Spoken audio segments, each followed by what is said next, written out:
Baik, selamat sore dokter. Perkenalkan, saya Raya Sukmojati sebagai perwakilan SGDA 2 untuk membuka presentasi studi proyek kami yang berjudul Gangguan Pendengaran Sensori Neural pada Bayi dengan Infeksi CMV Congenital.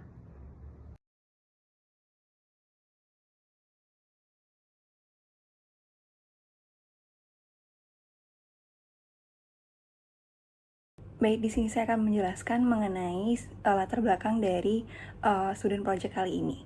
Jadi, untuk CMV ataupun cytomegalovirus itu sendiri merupakan virus yang dapat menular dari ibu ke janin melalui plasenta selama kehamilan, atau biasa disebut sebagai infeksi kongenital ataupun intrauterin.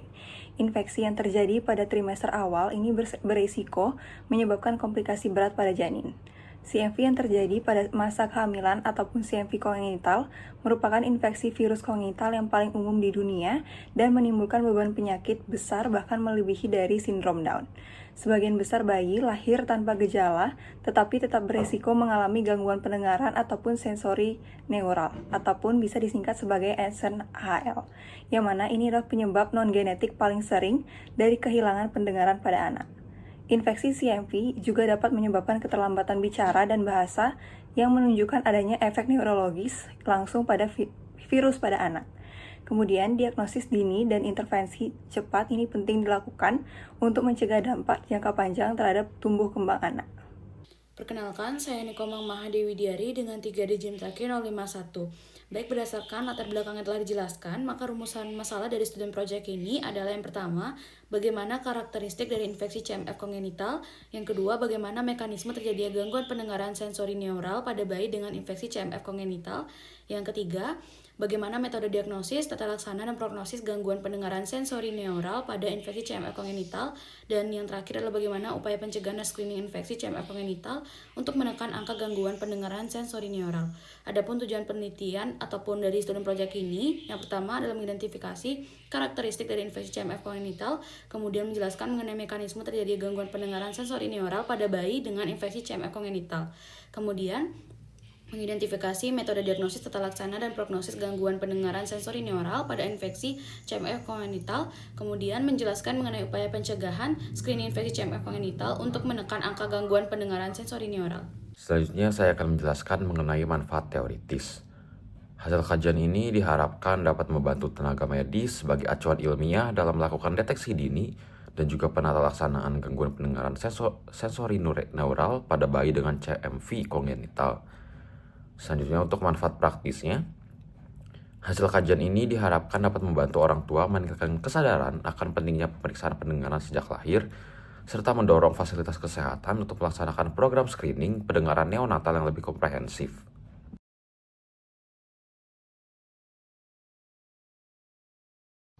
Baik, sekarang saya akan menjelaskan mengenai cytomegalovirus atau CMV congenital. Cytomegalovirus atau CMV congenital merupakan infeksi intrauterin yang paling sering ditemukan pada manusia, dengan angka kejadian diperkirakan berkisar antara 0,2 hingga 2,4% dari seluruh kelahiran hidup. Infeksi ini juga menjadi penyebab utama gangguan pendengaran sensori neural non-genetik pada neonatus. Secara global, negara berkembang memiliki tingkat seroprevalensi yang sangat tinggi, mencapai lebih dari 90% pada wanita usia subur. Hal ini berkontribusi terhadap prevalensi CMV kongenital yang lebih tinggi, yaitu sekitar 1,42% di negara berpendapatan rendah dan menengah, dibandingkan hanya 0,48% di negara berpendapatan tinggi. Selain itu, di wilayah dengan seroprevalensi tinggi, sebagian besar kasus disebabkan oleh reaktivasi atau reinfeksi virus. Sebaliknya, di negara dengan seroprevalensi rendah, infeksi primer selama kehamilan menjadi penyebab utama transmisi ke janin. Selanjutnya, saya akan menjelaskan mengenai faktor risiko dari CMV kongenital. Faktor risiko utama CMV kongenital adalah infeksi primer yang terjadi pada ibu hamil, khususnya pada trimester pertama, karena risiko penularannya ke janin paling tinggi. Selain itu, kontak erat dengan anak kecil, seperti pada ibu yang memiliki balita atau bekerja di tempat penitipan anak, meningkatkan kemungkinan transmisi. Faktor sosial ekonomi rendah, kepadatan tempat tinggal tinggi, dan kebersihan yang kurang baik juga menjadi faktor yang berpengaruh.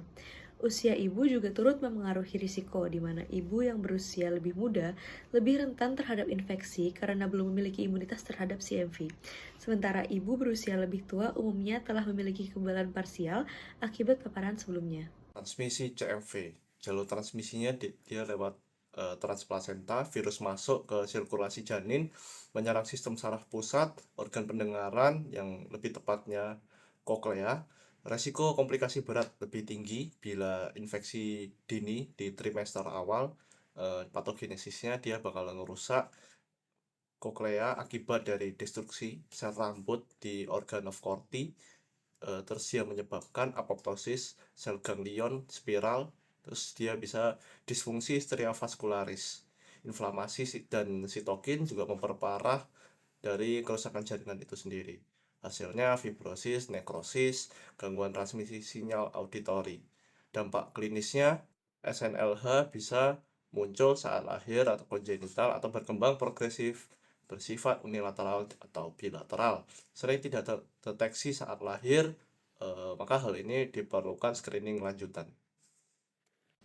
Baik, perkenalkan nama saya Veronica. Saya akan mekanisme langsung pendengaran akibat CMF kongenital. Di mana yang pertama ada tropisme dan infeksi langsung. CMF ini memiliki tropisme tinggi terhadap jaringan saraf dan apical sensorik seperti hair cell, spiral ganglion, dan juga stria vascularis. Di mana akan terjadi replikasi virus yang menyebabkan kerusakan seluler langsung dan hilangnya fungsi traduksi suara. Dia menyebabkan impulsasinya itu akan terganggu. Lalu, ini ditemukan inklusi intranuklear dan sel raksasa sitomegalit di jaringan koklear, di jaringan koklea, menandakan aplikasi aktif. Yang kedua ada gangguan endonuklear potential, di mana ada kerusakan stria vascularis menyebabkan gangguan gradien ionik kalium dan juga natrium yang menyebabkan hilangnya potensial listrik endokoklea. Mana ini akibatnya adalah transmisi sinyal ke sistem saraf ke saraf pusat terganggu. Yang ketiga ada apoptosis dan nekrosis neurospiral ganglion, di mana ada infeksi langsung dan infeksi tolitik virus yang menyebabkan kematian neuron spiral ganglion. Sekian dari saya, terima kasih. Baik, sebelumnya perkenalkan saya Erwin Zakira dengan 3 digit yang terakhir 205. Jadi, di sini saya akan menjelaskan mengenai mekanisme tidak langsung. Baik, yang pertama di sini ada aktivasi dari inflamasi dan juga sitokin. Jadi, ketika CMF masuk, sistem imun kita akan langsung bereaksi melewati reseptor TLR9 dan juga CGRS. Begitu aktif, mereka juga akan mengaktifkan jalur sinyal yang membuat tubuh itu mengeluarkan banyak zat peradangan seperti TNF-alpha dan juga interleukin 6 dan juga interferon gamma. Akibatnya apa? Sel-sel di telinga itu akan dalam keadaan stres. Jadi TNF-alpha ini bisa ganggu keseimbangan ion di dalam koklea, kemudian interleukin 6 dan interferon gamma bisa membuat nekrosis. Selain itu, nanti blood-labyrinth barrier itu bisa rusak, jadi zat-zat beracun dari darah bisa masuk dan semakin mengganggu keseimbangan ion. Lalu yang kedua, di sini ada stres oksidatif. Jadi di sini saat CMV aktif itu akan terbentuk banyak ROS atau reaktif oksigen spesies. Namun, enzim antioksidan yang biasanya melindungi sel itu malah turun, kayak SOD dan juga GPX. Akibatnya nanti sel di telinga itu dalam kekurangan perlindungan. Nanti DNA-nya bisa rusak dan muncul sinyal untuk bunuh diri sel atau apoptosis. ROS nanti juga bisa mengganggu saluran pertukaran ion antar sel, jadi listrik di koklea akan hilang. Kemudian yang ketiga di sini ada gangguan aliran darah kecil di koklea, yang mana CMV ini akan membuat zat seperti endothelin 1 dan juga VEGF itu naik, yang akhirnya membuat pembuluh darah di telinga itu menyempit dan muncul pembengkakan dan juga kekurangan oksigen. Akibatnya apa? Jadi sel-sel rambut pendengaran itu makin kekurangan nutrisi dan jadi gampang rusak. Kemudian pada janin, virus ini juga bisa mengganggu proses pembentukan sel rambut baru karena menurunkan gen ATOH1 dan menaikkan FOTCH1. Jadi sel rambut yang terbentuk malah sedikit atau nggak matang. Kemudian yang keempat atau yang terakhir ada fase laten dan reaktivasi. Jadi setelah infeksi awal, CMV ini bisa dalam fase tidur di dalam jaringan koklea. Tapi nanti kalau daya tahan tubuh itu turun, virusnya itu bisa bangun lagi dan membuat peradangan terulang kembali. Karena itu gangguan pendengaran ini bisa muncul belakangan, nggak langsung waktu lahir, dan bisa fluktuatif, kadang membaik, kadang memburuk. Ini tergantung sistem imun kita juga. Jadi kesimpulannya, kerusakan pendengaran akibat CMV ini bukan cuma karena virusnya sendiri, tapi juga karena reaksi tubuh terhadap infeksi yang berlebihan, yang bikin sel-sel penting di telinga dalam itu menjadi rusak secara perlahan. Mungkin sekian dari saya, terima kasih. Kemudian saya akan membahas terkait diagnosis tata laksana juga prognosis, di mana saya akan menjelaskan diagnosis dan juga screening pendengaran pada infeksi CMV kongenital. Jadi diagnosisnya ditegakkan kurang dari sama dengan 3 minggu setelah lahir melalui uji virologi. Dan pemeriksaan itu memiliki sensitivitas yang tinggi pada periode neonatal awal. Pemeriksaannya meliputi pemeriksaan retrospektif atau darah saringan bayi baru lahir dan juga analisis serologis ibu bayi. CMV kongenital itu berhubungan langsung dengan komplikasi jangka panjang, terutama sensory neural hearing loss dan juga encephalopathy. Screening pendengaran esensial dan berulang karena sensory neural hearing loss itu dapat muncul segera atau late onset. Dan setelah dilakukan tes awal, nanti itu akan diikuti oleh pemantauan berkala hingga usia sekolah. Kemudian bayi yang lolos screening tahap awal itu masih tetap beresiko sehingga perlu pemantauan jangka panjang dari fungsi dengar. Om Swastiastu, selamat pagi dokter dan teman-teman sekalian. Perkenalkan nama saya Daphne Kinenggala dengan 3 digit notaris 149. Jadi pada kesempatan kali ini selanjutnya saya akan membahas terkait tata laksana hingga prognosis pada pasien gangguan pendengaran sensorineural yang diakibatkan oleh cytomegalovirus atau bisa diartikan sensorineural hearing loss dengan singkatan SNHL. Jadi untuk terapi pertama yang bisa kita berikan adalah terapi antiviral yang sangat direkomendasikan pada bayi dengan CMV kongenital yang bersifat simptomatik. Jadi untuk obat pertama kita bisa memberikan palganciclovir oral dengan dosis 16 mg per kilogram berat badan sebanyak 2 kali sehari selama 6 bulan. Dan obat ini terbukti mampu memperbaiki fungsi pendengaran dan juga mengembangkan neurokognitif dari pasien. Dan jika emang pasien belum memungkinkan untuk menerima obat oral, kita bisa memberikannya obat intravena yaitu ganciclovir intravena dengan dosis 6 mg per kilogram berat badan setiap 12 jam selama 6 minggu. Nah, perlu diperhatikan untuk pemberian kedua obat ini, obat-obat ini akan bekerja secara efektif jika diberikan kurang dari 30 hari pertama sejak kelahiran. Dikarenakan pada saat 30 hari pertama tersebut, virus CMV ini masih aktif bereplikasi dan obat ini dapat bekerja secara efektif pada saat momentum tersebut. Tetapi jika memang sudah melebihi 2 bulan, maka tidak disarankan untuk diberikan obat karena obat tidak akan bekerja secara efektif. Dan perlu diperhatikan juga terkait efek sampingnya. Ada efek samping berupa anemia, neutropenia, dan peningkatan enzim mati. Oleh karena itu kita harus rajin untuk melakukan pemantauan darah secara rutin pada pasien. Lalu selain terapi antiviral, kita juga bisa memberikan bantuan berupa rehabilitasi pendengaran. Jadi pada SNHL ringan sampai sedang, kita bisa memberikannya hearing aid. Lalu untuk SNHL berat hingga bilateral, kita bisa memberikannya cochlear implant. Lalu terkait prognosis dari pasien yang mengalami SNHL diakibatkan CMV. Jadi pertama, untuk mengoptimalkan penyembuhan pasien, kita tentunya memerlukan kolaborasi antar multidisiplin yang cukup baik.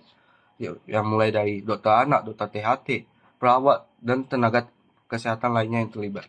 Lalu untuk prognosis SNHL CMV ini sendiri tergantung pada tingkat keparahan dari infeksinya. Jadi untuk prevalensi SNHL permanen pada pasien bayi simptomatik adalah sebesar 30-50%. Sedangkan pada pasien yang mengalami CMV asimptomatik, prevalensinya hanya sebesar 10-15%.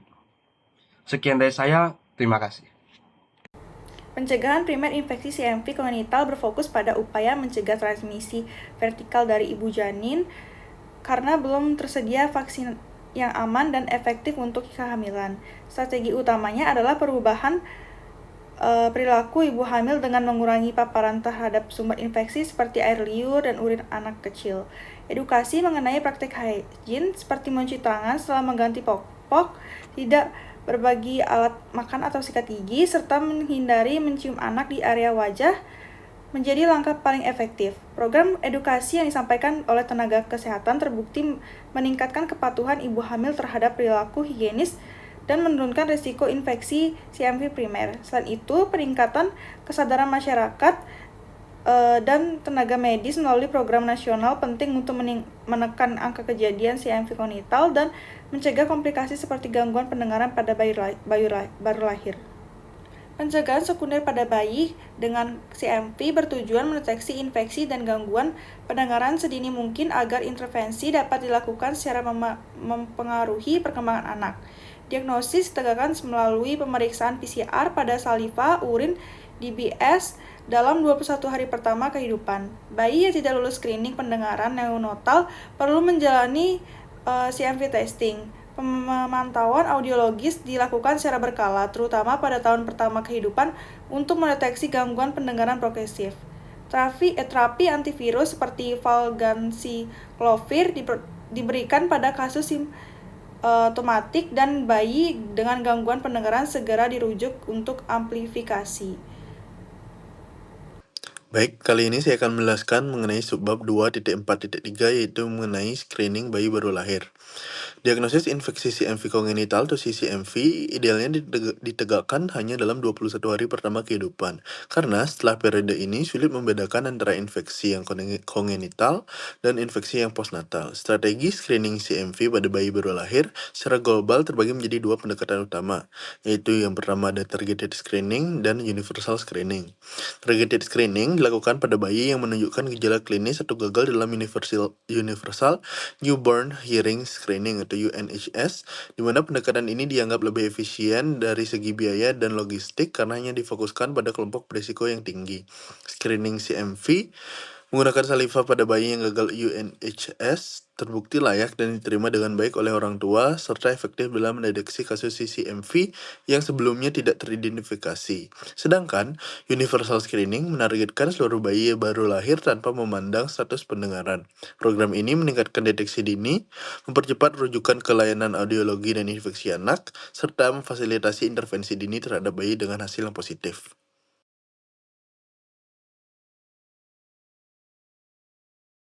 Perkenalkan, saya Kadeo Kanya Pameswari dengan 3 Ditakin 075 akan menyampaikan terkait dengan bab 3.